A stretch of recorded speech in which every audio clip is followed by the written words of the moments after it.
কল্পনা করো তোমার হাতে থাকা একটি ছোট্ট হীরার আংটি। দেখতে ছোট হলেও এর ভেতরে লুকিয়ে আছে কোটি কোটি বছরের ইতিহাস। এমন এক ইতিহাস যা শুরু হয়েছিল মানুষের জন্মের ও বহু আগে, পৃথিবীর গভীরে। আজ আমরা জানবো ডায়মন্ড আসলে কি, কোথা থেকে আসে, কে প্রথম খুঁজে পেয়েছিল এই অমূল্য রত্ন, কেন ডায়মন্ডের এত দাম, এবং কিভাবে পৃথিবীর গভীর অন্ধকার থেকে মানুষের হাতে পৌঁছায় এই বিস্ময়কর রত্ন। কিন্তু ভিডিওর শেষের দিকে আমি এমন একটি তথ্য বলবো যা জানার পর হয়তো আপনার ডায়মন্ড সম্পর্কে ধারণায় বদলে যাবে। চলো কথা না বাড়িয়ে শুরু করা যাক। প্রায় 3 বিলিয়ন বছর আগে পৃথিবীর ভূপৃষ্ঠের 150 থেকে 200 কিলোমিটার নিচে, যেখানে তাপমাত্রা 900 থেকে 1300 ডিগ্রি সেলসিয়াস এবং চাপ ছিল অকল্পনীয়, সেখানে সাধারণ কার্বন পরমাণুগুলো একে অপরের সাথে এমনভাবে যুক্ত হতে শুরু করে যে জন্ম নেয় পৃথিবীর সবচেয়ে কঠিন প্রাকৃতিক পদার্থ ডায়মন্ড। অবিশ্বাস্য হলেও সত্যি, ডায়মন্ড এবং পেন্সিলের শীষ দুটো মূলত কার্বন দিয়ে তৈরি, পার্থক্য শুধু পরমাণুর বিন্যাসে। কিন্তু ডায়মন্ড তো মাটির এত গভীরে তৈরি হয়, তাহলে এটি উপরে এলো কীভাবে? বিজ্ঞানীরা বলছেন কোটি কোটি বছর আগে বিশাল আগ্নেয়গিরির অগ্নুৎপাতের মাধ্যমে কিম্বারলাইট নামের বিশেষ শিলা ডায়মন্ডকে পৃথিবীর ভূপৃষ্ঠের কাছাকাছি নিয়ে আসে। এরপর হাজার হাজার বছর ধরে নদী, বৃষ্টি ও প্রাকৃতিক ক্ষয়ের কারণে এগুলো বিভিন্ন স্থানে ছড়িয়ে পড়ে।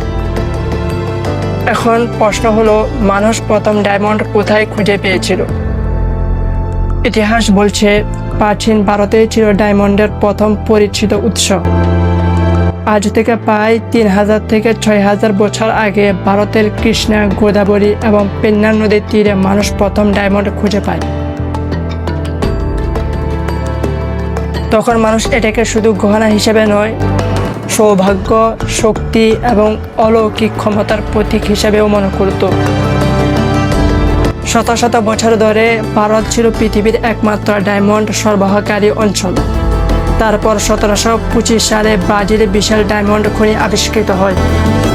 এরপর 1867 সালে দক্ষিণ আফ্রিকার এক কিশোর নদীর ধারে একটি চকচকে পাথর খুঁজে পায়। পরে জানা যায় সেটি ডায়মন্ড। এই একটি ঘটনার পর পুরো পৃথিবী বদলে যায়। হাজার হাজার মানুষ দক্ষিণ আফ্রিকায় ছুটে যায় ডায়মন্ড খুঁজতে। শুরু হয় বিখ্যাত ডায়মন্ড রাশ। আজ বিশ্বের সবচেয়ে বেশি ডায়মন্ড পাওয়া যায় রাশিয়া, বোতসওয়ানা, কানাডা, দক্ষিণ আফ্রিকা, অস্ট্রেলিয়া, আঙ্গোলা এবং নামিবিয়ায়। এবার আসি সবচেয়ে বড় ডায়মন্ডের গল্পে। 1905 সালে দক্ষিণ আফ্রিকার একটি খনিতে আবিষ্কৃত হয় ক্যালিনান ডায়মন্ড। এর ওজন ছিল 3106 ক্যারেট। এত বড় ডায়মন্ড পৃথিবীর ইতিহাসে আর কখনো পাওয়া যায়নি। পরে এটিকে কয়েকটি অংশে কেটে ব্রিটিশ রাজ পরিবারের মুকুট ও রাজকীয় অলঙ্কারে ব্যবহার করা হয়।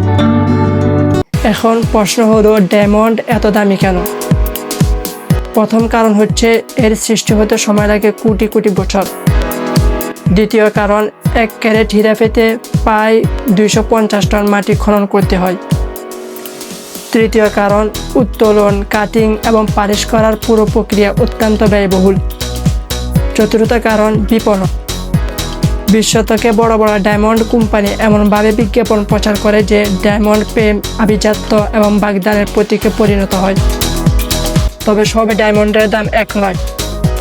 ডায়মন্ডের মূল্য নির্ধারণ করা হয় বিখ্যাত ফোরসি নিয়মে। ক্যারেট, ওজন কত, কাঠ কত নিখুঁতভাবে কাটা হয়েছে, কালার কতটা বর্ণহীন, কালারিটি, ভেতরে কোনো দাগ বা ত্রুটি আছে কিনা। এই 4টি বিষয় যত ভালো হবে, ডায়মন্ডের দাম তত বেশি হবে।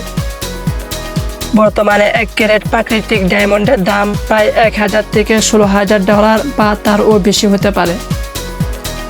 আরেকটি অবাক করা তথ্য হলো, এখন বিজ্ঞানীরা ল্যাবরেটরিতেও ডায়মন্ড তৈরি করতে পারেন। HPHT এবং CVD প্রযুক্তি ব্যবহার করে কয়েক সপ্তাহের মধ্যে কৃত্রিম ডায়মন্ড তৈরি করা সম্ভব। দেখতে, গঠনে এবং রাসায়নিক বৈশিষ্ট্যে এগুলো প্রাকৃতিক ডায়মন্ডের মতোই। এবার সে অবাক করা তথ্যটি, অনেক বিজ্ঞানীর ধারণা মহাকাশের কিছু গ্রহে ডায়মন্ডের বৃষ্টি হতে পারে। অর্থাৎ পৃথিবীতে যে বস্তুটিকে আমরা অমূল্য মনে করি, মহাবিশ্বের কোথাও হয়তো সেটি বৃষ্টির মতো ঝরে পড়ছে। ভাবতে পারো, একটি ছোট্ট হীরার ভিতরে লুকিয়ে আছে কোটি কোটি বছরের ইতিহাস। আগ্নেয়গিরির বিস্ফোরণ, পৃথিবীর গভীর রহস্য এবং মানুষের সভ্যতার এক বিস্ময়কর যাত্রা।